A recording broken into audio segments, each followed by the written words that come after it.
मेरा नाम प्रशांत मिश्रा है और मैं प्रतापगढ़ उत्तर प्रदेश से हूँ, जो मेरी जन्मभूमि है, और कर्मभूमि तो दिल्ली है ही। तो मैं आपके सामने एक कविता सुनाने जा रहा हूँ जिसका शीर्षक है अंधी आंखें गूंगी आवाज़ें। आज शहर के बीचों बीच चौराहे पर लोकतंत्र की खुलेआम हत्या कर दी गई। हत्यारों की संख्या कुल 5-6 रही होगी। लोकतंत्र चीखता चिल्लाता रहा, पर उसकी किसी ने न सुनी। किसी ने देखते हुए भी कुछ नहीं देखा, कोई बोलते हुए भी कुछ नहीं बोला। वहां बस चारों तरफ अंधी आंखें और गूंगी आवाजें थीं। अधमरी हालत में लोकतंत्र सड़क के बीचों बीच तड़प रहा था। ये नजारा देखते हुए भीड़ का एक जत्था खैनी रगड़ रहा था। खैनी तंबाकू। बगल ही एक फुल्की वाले से एक लड़का तीखे के लिए झगड़ रहा था। फुल्की माने गोलगप्पे होते हैं, हमारे पूर्वांचल में फुल्की बोली जाती है।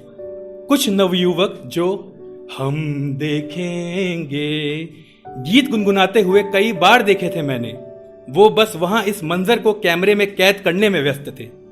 शायद वो सोशल मीडिया पर क्रांति लाने वाली अपनी आदत से त्रस्त थे। शुक्रिया। अब क्रांति आ भी जाए तो क्या फायदा, लोकतंत्र तो वहीं तड़प तड़प के मर गया। अपनी मौत के साथ ही सभी आंखों और आवाजों पर एक बड़ा प्रश्न चिन्ह खड़ा कर गया। क्या इसी आजाद देश की हमने कामना की थी?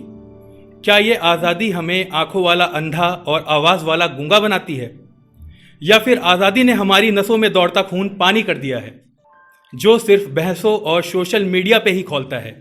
थोड़ी देर बाद वहां पर लोकतंत्र के रखवाले आए और मुर्दा लोकतंत्र को चारों तरफ से घेर लिया। 2-4 झुके दबे जिंदा लोकतंत्र पर लाठियां भांजी और वहां से जिंदा लोकतंत्र तितर बितर हो गए।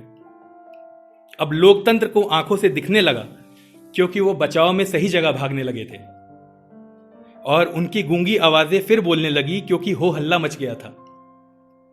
एक नेता नुमा लोकतंत्र के रखवालों से उलझ गया कि वो उसको ऐसे नहीं भगा सकते, यहां रहना उसका लोकतांत्रिक अधिकार है।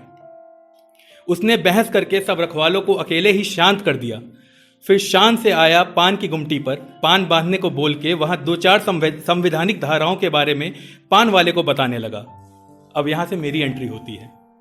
मैं उसके पास गया, मैंने उसके कार्य पर उसे शाबाशी दी, साथ ही साथ मैंने प्रश्न दाग दिया, पर आप तब क्यों कुछ नहीं बोले जब लोकतंत्र की हत्या की जा रही थी? उसने मुझसे कहा, भाई, लोकतंत्र की बातें नेता लोग करते हैं और लोकतंत्र की हत्या गुंडे लोग। आप और हम आम आदमी, हम बस कर ही क्या सकते हैं? मोल भाव, भाग दौड़ और घर पालन।